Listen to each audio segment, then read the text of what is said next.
What's up, Yoon-Fam? It is I, Mark Yoon. Hey, and welcome to Vocal Library Volume 4. This is the series where I take apart the bits and pieces that I find of the lore that are hidden within a library and encyclopedia and read them audibly aloud to you so you don't have to sit there and read them yourself. The series was requested by you guys, so hopefully you are enjoying it thus far. And with that being said, sit back, relax, and enjoy Vocal Library Volume 4. Outsider. An outsider, as defined by the Vault organization, generally refers to those who have succumbed to the evil energies and become malfested. Normally, those suspected of being outsiders are investigated by intelligence. Should they indeed be deemed an outsider, they are then disposed of by the organization's punitive force.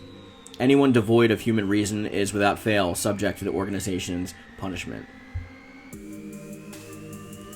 Master Swordsman's Cave, Azure Horizon. A stone cave temple nestled deep within the Himalayan mountains. It is believed to have been constructed several hundred years ago by followers of a particular Hindu sect. Devout practitioners once flocked to the temple, climbing the treacherous mountain path to worship here. These days, however, the temple remains derelict and abandoned. Only an old hermit cast aside by society secretly calls the former religious site home. Though some say they have been seen what to appear young men in the area, perhaps disciples of the temple's only resident. Although the temple itself is a shadow of its former glory, the area surrounding it has retained its beauty. The pristine air around the temple highlands crowns the nearby body of water that shimmers as a beautiful azure, blending perfectly with the blue sky, as if the two were one continuous surface. The limpid stream that courses through the decaying temple continues to flow, paying no mind to the constant change and sanguinary strife found in the human world. Eventually, it reaches the ocean and ascends to the heavens before returning to the earth as rain, symbolizing the infinite flow of time. Indian Port, impending storm. A port town located on India's eastern coast, it is frequented by a wide variety of ships ranging from large gallons to those briefly afloat, with many entering the port to trade goods and transport people. What appear to be unloaded sharks can be seen hanging around just above the gate of the docks. Goods that are offloaded here are given to local merchants to be sold along trade routes further inland. The port has flourished off a base for trade and is once a bustling hub of activity, though the area is now scarcely populated, forcing many sailors to leave as soon as they arrive. When a storm approaching, Maxie has arrived in town looking for wares. Little does he know that something else is laying in store for him. Blacktail Inn.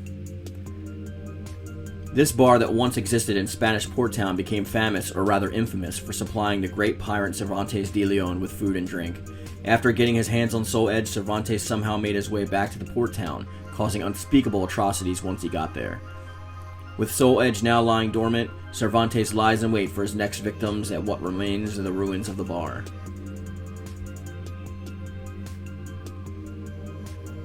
Sunken Desert Ruins. In a land dominated by sand and the sun's extreme heat, those who control the water found in the overseas entertain great positions of power, with all others treated little better than mere peasants.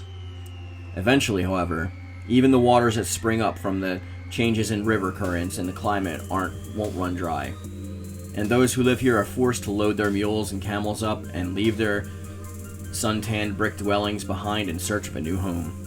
Remnants of settlements are swallowed up by quicksand and become just another layer of the earth's crust, leaving nothing but a sea of scorching sand in their wake. The Three Sacred Treasures. 3 sacred items were hidden inside the Ling Shengsu temple. Kali Yuga, a lacquered vermilion rod that can absorb any power, good or evil. Devampara Yuga, the blue mirror that can cleanse evil. And the Krita Yuga, also known as Soul Calibur, a sword that can harness the power stored inside the Kali Yuga after it is cleansed by Devampara Yuga. During an incident that occurred long ago, the sacred items were scattered and lost. However, if the legends that they possess the mind of their own seek to be reunited are true, then one day they will gather together once again to smite the powers of darkness. Thank you once again for joining me for the Vocal Library series.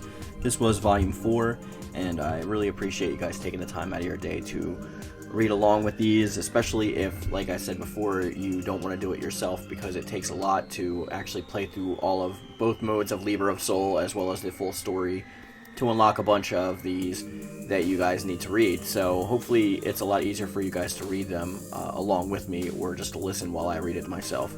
But with that being said, guys, I'm going to bring this video to a close. I just want to always remind you that the Discord server link is in the description box down below, as well as other links where you can join the YouTube channel and subscribe to the YouTube channel.